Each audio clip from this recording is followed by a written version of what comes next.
শের এবং দানব এই দুটো নামের সঙ্গে সাকিবিয়ান ভাইরা বোনেরা পরিচিত আছো।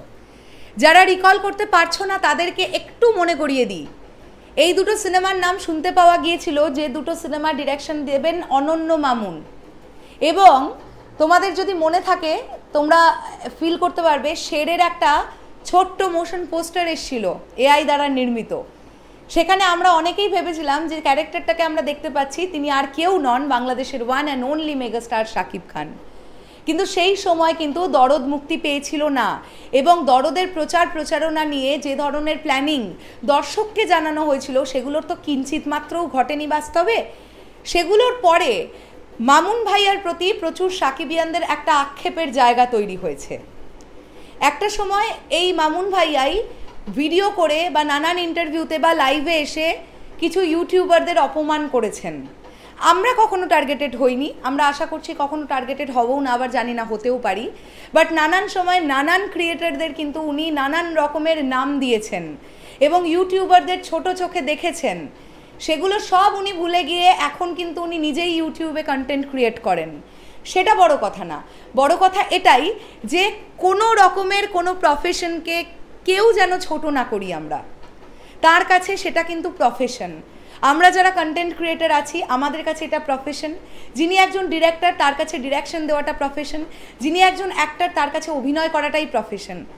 সো এটাই ব্যাপার। এখন কথাটা হচ্ছে রিসেন্টলি তোমরা দেখবে মামুন ভাইয়ের কিছু পোস্ট, আমি জানি না এগুলো বরবাদ চলছে বা তাণ্ডব আসছে বলেই ওনার এরকম পোস্ট দেখা যাচ্ছে কিনা, উনি নাকি প্যারিসে গেছেন লোকেশন রেকি করতে, এ ধরনের পোস্ট টোস্ট উনি করছেন।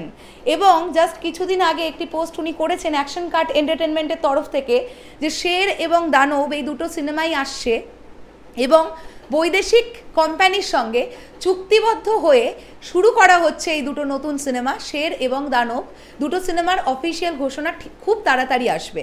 এখন কথাটা হচ্ছে এই দুটো সিনেমার নায়ক কি মেগাস্টার শাকিব খান? এইটা একটা কোয়েশ্চেন।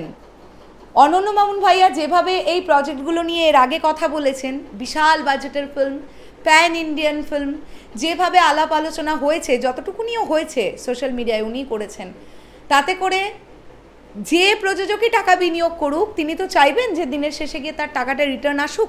আর বাংলাদেশে এই ধরনের প্রজেক্ট মেগাস্টার শাকিব খান ছাড়া ওয়ার্ক করবে কতটা এখন সেটা নিয়ে যথেষ্ট ডাউট আছে। যদি মেগাস্টার শাকিব খান ছাড়া ওয়ার্ক করে তাহলে তো খুব ভালো ব্যাপার। তবে একটা গ্লিমস বলে যে মেগাস্টার শাকিব খান ছাড়া এই প্রজেক্ট ওয়ার্ক করা সম্ভব নয়। তাহলে কি অনন্য মামুনের ডিরেকশনে মেগাস্টার শাকিব খান আসবেন? সেটা কি এই মুহূর্তে আসাটাকে সাকিবিয়ান ভাইরা বোনেরা কীভাবে দেখছো? নাকি শুধুমাত্রই একটা হুপুই তোলা হচ্ছে এইভাবে?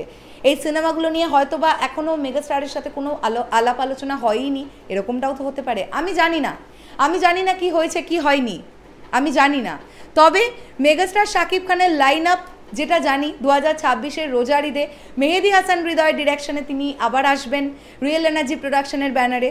2026-এর কুরবানি ঈদেও নিশ্চয়ই কোনো একটা প্রজেক্ট প্ল্যান হবে। শের এবং দানব এই দুটো প্রজেক্ট যদি হয়ও সেটা তো আমার মনে হয় না কোথাও গিয়ে যে 2027 সালের আগে সম্ভব।